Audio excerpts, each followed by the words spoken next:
जिस विषय के बारे में पढ़ने जा रहे हैं उसका नाम है उत्तर वैदिक काल। ईसा पूर्व 1500 से लगाकर 1000 ईस्वी तक वैदिक काल आता है। वही 1000 से लगाकर 600 बीसी तक, जब तक 6 जनपदों का उदय होता है, महात्मा बुद्ध और महावीर स्वामी परिदृश्य में आते हैं, उससे पहले का लगभग जो 1000 या 600 या 400 साल पूर्व का जो समय है उसको एक उत्तर वैदिक काल कहते हैं। भारत में सभ्यता का प्रचार पश्चिम से पूर्व की तरफ हुआ है। इस समय गंगा घाटी के मध्य व उत्तरी दोआब में आर्यों ने बसना प्रारंभ किया। लोहे की मदद से व्यापक पैमाने पर इन्होंने खेती करना स्टार्ट किया। वो अधिशेष, लोहे के कारण जो अधिशेष उत्पादित हुआ, उस अधिशेष से बड़े बड़े राज्यों द्वारा उदय हो पाया, जो कर लेना संभव हुआ, साथ ही शस्त्र औजार भी बनाना संभव हुआ। अतः आज हम जिस टॉपिक का अध्ययन करेंगे उसका नाम है उत्तर वैदिक काल, जिसका समय 1000 से 600 ईसा पूर्व। आज हम जिस विषय के बारे में पढ़ने जा रहे हैं उस विषय का नाम है उत्तर वैदिक काल। भारतीय इतिहास में उस काल को जिसमें सामवेद, यजुर्वेद एवं अथर्ववेद तथा ब्राह्मण ग्रंथों की, आरण्यकों एवं उपनिषदों की रचना हुई, उसको उत्तर वैदिक काल कहा जाता है। इस युग की सभ्यता का केंद्र पंजाब से बढ़कर कुरुक्षेत्र अर्थात दिल्ली, गंगा यमुना देव का उत्तरी भाग हो गया था। उत्तर वैदिक काल के अंतिम दौर में 600 ईसा पूर्व के आसपास आर्य लोग कौशल, विदय, अंग राज्यों से परिचित थे। इस संस्कृति का मुख्य केंद्र मध्य देश था। मध्य देश अर्थात जैसा कि हमने ऋग्वैदिक काल का अध्ययन करते समय पढ़ा था, आर्यों के समय विभिन्न प्रकार के पारिभाषिक शब्द मिलते हैं, जैसे ब्रह्मवर्त जो कि सरस्वती व द्वस्वती नदियों के मध्य था, ब्रह्मदेश जो कि द्वस्वती व आगे का क्षेत्र था। उसी प्रकार मध्य देश अर्थात वह क्षेत्र जो आजकल गंगा व यमुना का दोहब कहलाता है, वह उत्तर वैदिक कालीन लोगों का मुख्य स्थान था। भरत इस समय विभिन्न प्रकार के कबीले मिलकर नए कुलों का निर्माण हुआ, जैसे भरत एवं पुरु मिलकर कुरु बने, वहीं तुर्वश एवं क्रिय मिलकर पांचाल कहे। इस समय आर्यों का विस्तार पश्चिम से पूर्व की तरफ हुआ। सतपथ ब्राह्मण में इस विषय में एक आख्यान मिलता है विदय माधव से संबंध में, जिसमें सदानीरा नदी को आर्यों की पूर्वी सीमा बताया गया है। मगध व अंग इस आर्य क्षेत्र से बहते। उत्तर वैदिक कालीन ग्रंथों में त्रिकुद नाम एक पर्वत श्रृंखला का भी उल्लेख मिलता है। वहीं ऋग्वेद में नदीतमा अर्थात सरस्वती, मुंजवत अर्थात हिमालय की श्रेणियों का उल्लेख मिलता है। कौशितकी उपनिषद में दक्षिण की एक पर्वत का भी उल्लेख मिलता है, अर्थात जहां हम देखते हैं कि ऋग्वैदिक काल में आर्यों का संबंध मुख्यतः उत्तर भारत था। वहीं इस समय आर्यों ने विंध्य क्षेत्र से पार की अर्थात आधुनिक दक्षिण भारत की भी जानकारी प्राप्त कर ली थी।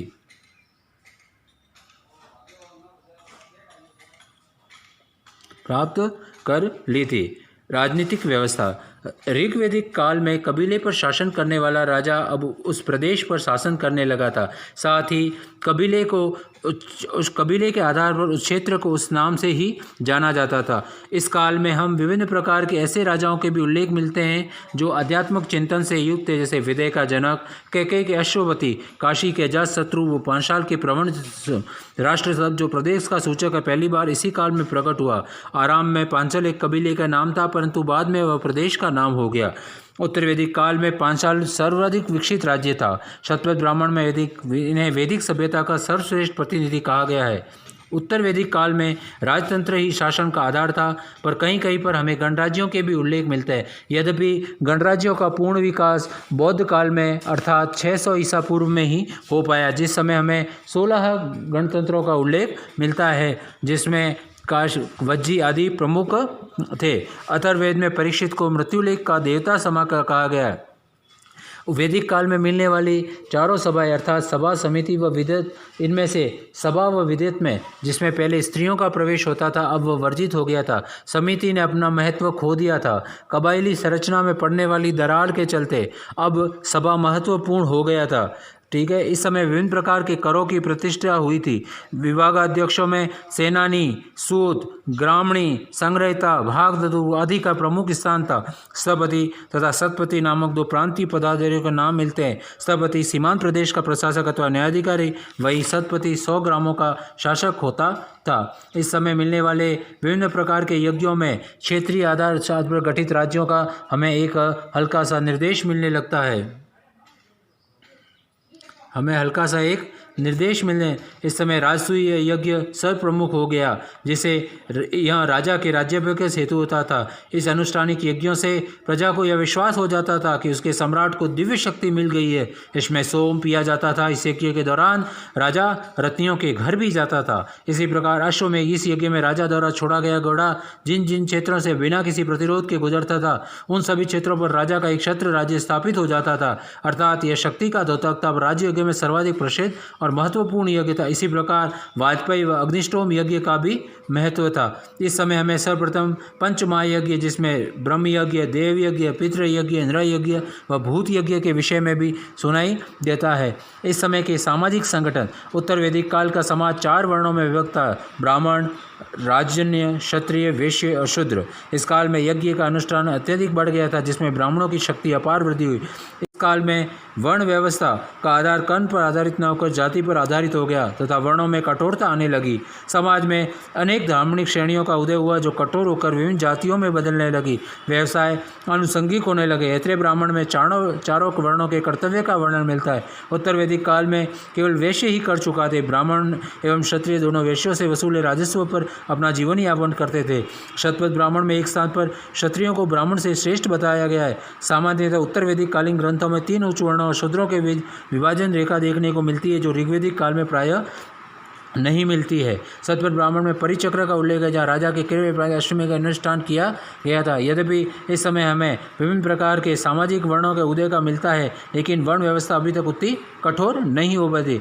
इस समय स्त्रियों के जीवन में गिरावट आई। जहाँ वैदिक काल में हम अपाला, घोषा, लोपामुद्रा जैसी स्त्रियों का, विदुषी स्त्रियों का उल्लेख करते हैं, मिलता है, वह इस समय हमें स्त्रियों की शिक्षा के विषय में किसी भी प्रकार की कोई जानकारी नहीं मिलती। उनके लिए पुराणों की कालांतर में उनके लिए पुराणों की व्यवस्था की गई। अध्ययन के लिए शिक्षा से उन्हें वंचित रखा गया और इसका आधार बनाया गया यज्ञोपवीत अर्थात जनोई पहनने के अधिकार से उन्हें वंचित करके जो शिक्षा का 16 संस्कारों में से एक था, उन्हें वंचित कर दिया। इस समय आर्थिक जीवन में भी काफ़ी परिवर्तन आए। लोगों का कृषि मुख्य व्यवसाय बन गया। जहाँ ऋग्वेद में हम देखते हैं कि लोग मुख्यतः अपने पशुओं पर व उनसे होने वाली विभिन्न प्रकार की आर्थिक गतिविधियों पर निर्भर थे, वही इस काल में कृषि, इस काल में उर्वरा, धान्य, वपंती, यज, साथ ही जैसे शब्द मिलते हैं। साथ ही लोहे के आविष्कार ने मध्य गंगा घाटी के सदा हमेशा होने वाली बारिश से जहाँ घने जंगल रहते थे, वहाँ जंगलों को काटना, जलाना संभव बना पाया।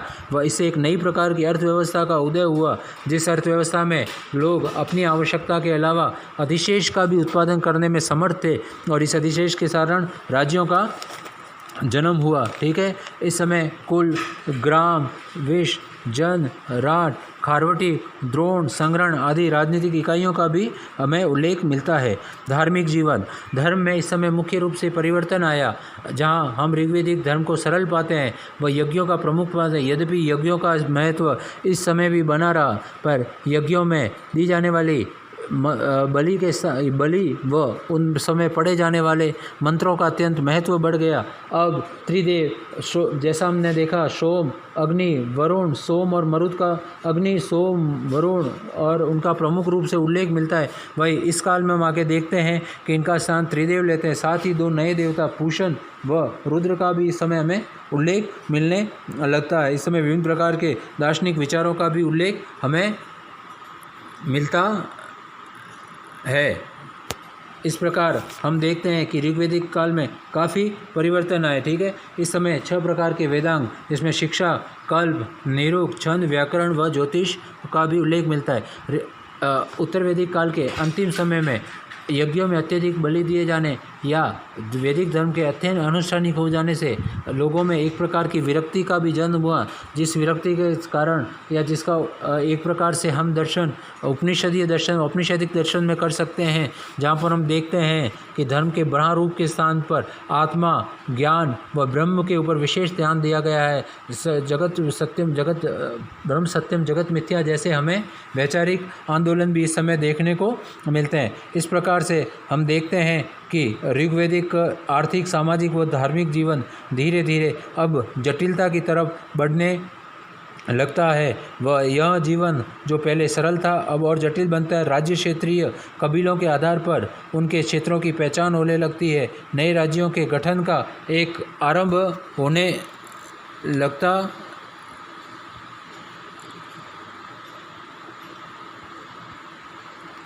है। इस प्रकार उत्तर वैदिक काल, जिसका समय 1000 से 600 ईसा पूर्व है, काफ़ी आमूलजूल परिवर्तनों का समय रहा, जिसमें न सिर्फ धार्मिक क्षेत्र में अपितु राजनीतिक व आर्थिक क्षेत्र में भी इस समय काफ़ी परिवर्तन देखने को मिलते हैं।